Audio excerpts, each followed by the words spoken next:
जय हिंद साथियों, आप सभी का स्वागत है आपके अपने चैनल राजू सॉल्यूशन में। आज हम लोग देखने वाले हैं बिहार डीएलएड एंट्रेंस एग्जाम 2025 के लिए जो तैयारी कर रहे हो। यहाँ पे हम आप लोग के बीच में चुनिंदा क्वेश्चन ही जीके जीएस का लेकर के आ रहे हैं एवरीडे शाम को 7 बजे।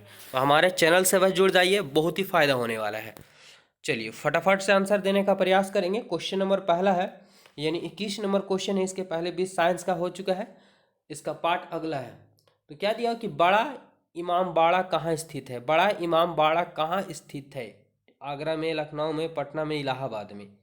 ये याद रखेंगे कि लखनऊ में जो है सबसे बड़ा है ना इमाम बाड़ा स्थित है। Option B correct answer. अगर ऑप्शन बी आप लोग बताए बिल्कुल सही। 22 नंबर सवाल क्या पूछा है हमारे पास, देखेंगे कि भारतीय रिजर्व बैंक के मुक्त बाजार परिचालन का क्या तात्पर्य है। ध्यान समझना होगा कि भारतीय रिजर्व बैंक, ठीक है, भारतीय रिजर्व बैंक के मुक्त बाजार परिचालन का क्या तात्पर्य है? शेयरों की खरीदारी और बेचना, विदेश है ना विदेशी मुद्रा की नीलामी करना, प्रतिभूति का व्यापार या सोने का लेन देन। राइट आंसर की बात करें तो इसका मुख्य जो होता है परिचालन का तात्पर्य है कि प्रतिभूति का व्यापार। ठीक है, ऑप्शन की बात करें ऑप्शन सी करेक्ट आंसर हो जाएगा। चलिए 23 नंबर सवाल है कि ब्राह्मण लिपि को किसने स्पष्ट किया था? ब्राह्मण लिपि को, जो ब्राह्मण लिपि में लिखा होता है, उसे किसने स्पष्ट किया था? जॉन एफ प्लिंट ने, या जेम्स प्रिंसेप ने, या अलेक्जेंडर है ना कानिधम ने, या जॉन मार्शल ने। राइट आंसर की बात करें तो ये था जेम्स प्रिंसेप के द्वारा जो है ब्राह्मण लिपि को क्या किया गया था, तो स्पष्ट किया गया था। ठीक है, चलिए 24 नंबर सवाल है हमारे पास कि वर्ष 1951 में यूनेस्को ने विज्ञान के प्रचार के लिए कलिंग पुरस्कार की स्थापना किसके नेतृत्व में की? वेरी वेरी इंपॉर्टेंट क्वेश्चन है, ध्यान से समझना होगा कि वर्ष 1951 ईस्वी में यूनेस्को ने विज्ञान के प्रचार के लिए कलिंग पुरस्कार की स्थापना किसके नेतृत्व में की? किसके नेतृत्व में की? सीवी रमन, जगदीश चंद्र बोस, या विजू पटनायक, या एस राधाकृष्ण। 24 नंबर सवाल का आंसर क्या हो जाएगा? याद रखेंगे विजू पटनायक, और सब के सब भारत के ही वैज्ञानिक हैं। ठीक है, ऑप्शन की बात करें ऑप्शन सी यहाँ पे करेक्ट आंसर हो जाएगा। चलिए अगला सवाल है 25 नंबर कि कौन सा पुरस्कार वैकल्पिक, ध्यान समझना होगा, वैकल्पिक नोबेल पुरस्कार के नाम से जाना जाता है? वैकल्पिक नोबेल पुरस्कार के नाम से जाना जाता है, कौन सा पुरस्कार है ऐसा? ठीक है, 25 नंबर सवाल का आंसर याद रखेंगे राइट, ठीक है, राइट लिवलीहुड पुरस्कार। राइट लिवलीहुड पुरस्कार जो है वैकल्पिक नोबेल पुरस्कार के नाम से भी जाना जाता है। ऑप्शन ए राइट आंसर हो जाएंगे। चलिए कुछ क्वेश्चन आपको एग्जाम में उठपटांग सा देखने को मिलेंगे, लेकिन घबराना नहीं है। ठीक है, अगला सवाल है कि किस राज्य में ईसाइयों की जनसंख्या अधिक है? किस राज्य में ईसाइयों की जनसंख्या अधिक है? गोवा, केरल, मिजोरम, या नागालैंड में? कहाँ है? तो इसकी राइट आंसर की बात करें हम तो केरल में ईसाइयों की जनसंख्या क्या है? अधिक है। ऑप्शन बी यहाँ पे राइट आंसर हो जाएगा। चलिए 27 नंबर सवाल है कि स्वर्णिम पैगोडा का देश के उपनाम से जाना जाता है। स्वर्णिम पैगोडा का देश के किस उपनाम से जाना जाता है ना, के उपनाम से जाना जाता है? Myanmar, Thailand, Cambodia, Laos. क्या होगा 27 नंबर? ठीक है, तो ये म्यांमार को जो है वो स्वर्णिम पैगोडा के देश के उपनाम से भी जाना जाता है। ऑप्शन ए करेक्ट आंसर हो जाएंगे। चलिए देखते हैं अगले सवाल क्या है कि गांधी जी ने, याद रखेंगे गांधी जी से एक क्वेश्चन पक्का आपको एक दो क्वेश्चन देखने को मिल ही जाएंगे। तो गांधी जी ने सांप्रदायिक पुरस्कार का विरोध क्यों और इसका क्या कारण था? कौन सा है? तो सांप्रदायिक पुरस्कार का विरोध और इसका क्या कारण था? पहले ऑप्शन है सांप्रदायिक पक्षपात, दूसरा हिंदू समाज में मतभेद उत्पन्न कर देना, दूसरा भारत की आर्थिक दुर्दशा, तीसरा हस्तशिल्प का विनाश। राइट आंसर क्या होगा 28 का? तो इसका मूल कारण था कि गांधी जी ने सांप्रदायिक पुरस्कार का विरोध क्यों, और इसका मूल कारण था, इसका यही कारण था कि हिंदू समाज में मतभेद उत्पन्न कर देना। ऑप्शन बी करेक्ट आंसर हो जाएगा। चलिए 29 नंबर सवाल है कि किस देश की टीम ब्लैक कैप कहलाती है? किस देश की जो टीम होती है वो क्या कहलाती है? तो ब्लैक कैप कहलाती है। वेरी वेरी इंपॉर्टेंट क्वेश्चन है। और ये जो कहलाती है, ठीक है, ये न्यूजीलैंड के टीम कहलाती है। न्यूजीलैंड की टीम क्या कहलाती है? तो ब्लैक कैप कहलाती है। Option B right answer. चलिए अगला सवाल है कि गांधी इरविन समझौता किससे संबंधित है? गांधी इरविन समझौता किससे संबंधित है?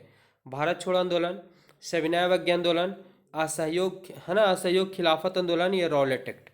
क्या होगा? 30 नंबर सवाल का आंसर याद रखेंगे। सविनय अवज्ञा आंदोलन जो संबंधित है वो गांधी इरविन समझौता संबंधित है, 1930-31 से संबंधित है। भारत छोड़ो आंदोलन आप लोगों को पता होगा 1942 ईस्वी में हुआ था, ठीक है। अच्छा, असहयोग आंदोलन 1920 ईस्वी में हुआ था। रॉलेट एक्ट 1919, 13 अप्रैल 1919 को जालियांवाला बाग हत्याकांड हुआ था और रॉलेट एक्ट है ना 1919 में स्थापित किया गया था। चलिए देखते हैं अगला सवाल हमारे पास क्या दिया हुआ है कि किस शहर को 1994 किस कर को, कर मतलब क्या होता है? दर होता है, जिसको हम लोग बोलते हैं क्या कि टैक्स लगा देना। टैक्स मतलब दर ही होता है। तो किस कर को 1994 और 95 में छोटे रूप में लागू करने के बहुत समय बाद संवैधानिक दर्जा दिया गया। मतलब सरकार को यह दर्जा दे दिया गया कि किसी भी सेवाओं पे क्या लगा सकता है वो? तो टैक्स लगा सकता है, कर लगा सकता है। सीमा शुल्क, कॉर्पोरेशन कर या सेवाओं पर कर या आयकर। क्या हो जाएगा राइट आंसर? तो हम राइट आंसर आप लोग को बता चुके हैं, सेवाओं पर कर लगाता है, ठीक है। ये कब से चला आता है? तो 1994 से 95 ये संवैधानिक अधिकार दिया गया है। ऑप्शन सी राइट आंसर हो जाएगा। चलिए अगला देखते हैं। अगले सवाल की बात करें हम तो ऑपरेशन ब्लैक बोर्ड का उद्देश्य है। ऑपरेशन यहाँ पे है और क्या है? Black board. अब ब्लैक बोर्ड आप लोग थोड़ा सा इसके बारे में समझ में आ रहा हो कि ब्लैक बोर्ड यानी आपको एजुकेशन से संबंधित होगा। तो देखें क्या दिया हुआ ऑप्शन। शहरी मलिन बस्तियों में रहने वाले शिक्षित करना। दूसरा, शिक्षा के दृष्टिकोण से पिछड़े क्षेत्रों में प्राथमिक शिक्षा प्रदान करना। अगला, लड़कियों के लिए नया स्कूल खोलना या प्रौढ़ शिक्षा प्रदान करना। तो देखिए ऑपरेशन ब्लैक बोर्ड का मूल उद्देश्य जो यही था, ठीक है, कि शिक्षा के दृष्टिकोण से पिछड़े क्षेत्रों में प्राथमिक शिक्षा प्रदान करना। किसे? शिक्षा की दृष्टि से जो पिछड़े क्षेत्रों में जो है उनको प्राथमिक शिक्षा कम से कम प्रदान करना, यही था ऑपरेशन ब्लैक बोर्ड का उद्देश्य।